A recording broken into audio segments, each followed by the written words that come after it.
Welcome back to Autism Live. We're here with our very special guest, Vince Redmond. He is a licensed marriage and family therapist, but with decades of experience working in the field of autism with ABA. So uniquely qualified to talk with us about the stressors that we have going on.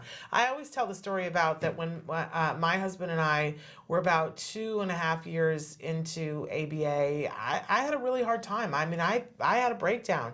I became agoraphobic, couldn't leave my house. And at one point, we went to go to a counselor together to talk about some of the issues that we were having when you're doing a 40-hour program with a child, because man, that's hard.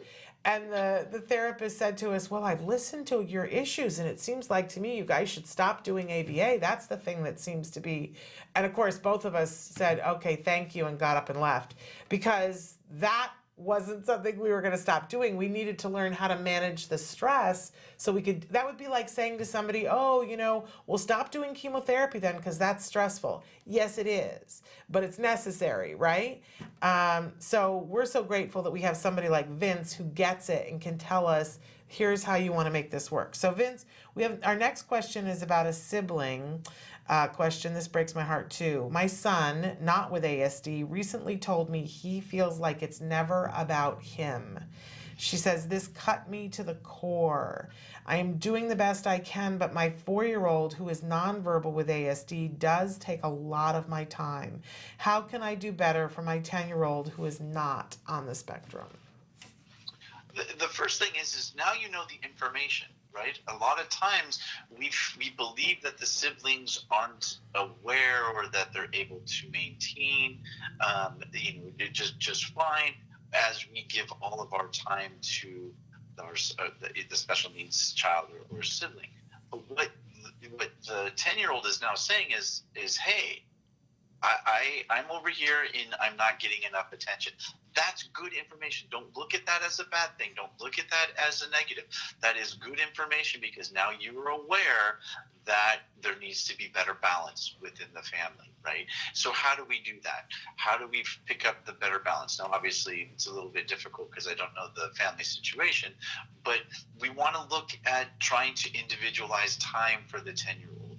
Could be with dad, could be with mom, could be with both, could be with grandma, could be with grandpa, whatever.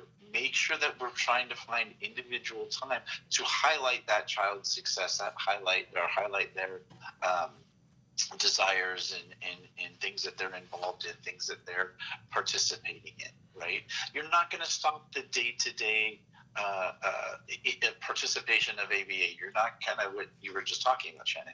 You're not going to stop the day-to-day participation in the treatment. Treatment's not going to stop. However, what we can do is look at how can we balance it? How can we not only maybe individualize the sibling and give them some more time and more of our attention, utilizing what we know our community, our own personal community and family around us, but also how can we get the sibling involved maybe a little bit more in treatment. Maybe they can become a little bit more involved and understand a little bit more what's going on. Maybe participate a little bit more in some of the social opportunities. Now they're a part of it. Now they're getting a lot of attention from the therapists that come to your home, or they get to stay at the center for an extra half an hour and participate with the kids that are there. They feel included into the treatment rather than the treatment going on around them. So I think equally balanced, you want to make sure that you're looking at giving them individual attention for the things they're doing and participating in, but as well, maybe include them a little bit more in treatment so that they get that reinforcement, they get that attention from all the professionals that the sibling is getting attention from as well. Absolutely. And all I can tell you is that I know that when parents, it's hard. Like I don't know how hard it is because I don't have more than one kid, but I've seen so many parents, and when they figure this out to the best of their ability, and that's all you can do to the best of your ability, what I have seen across the board is that the kiddos who are siblings grow up to be the most incredible people. They're kinder, they're more flexible, they are so giving, they are patient, yeah. And I see that they see people for who they are, not how we would like them to be, right? So they're very accepting of they are the people who are teaching us all about inclusion. That's what it is.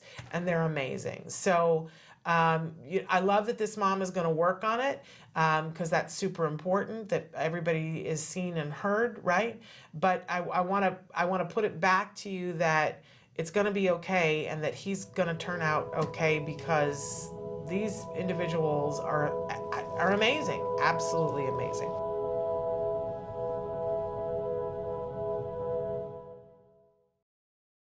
Hey, thanks for watching Autism Live. To subscribe, click here. And if you'd like to check out some more of our videos, click here.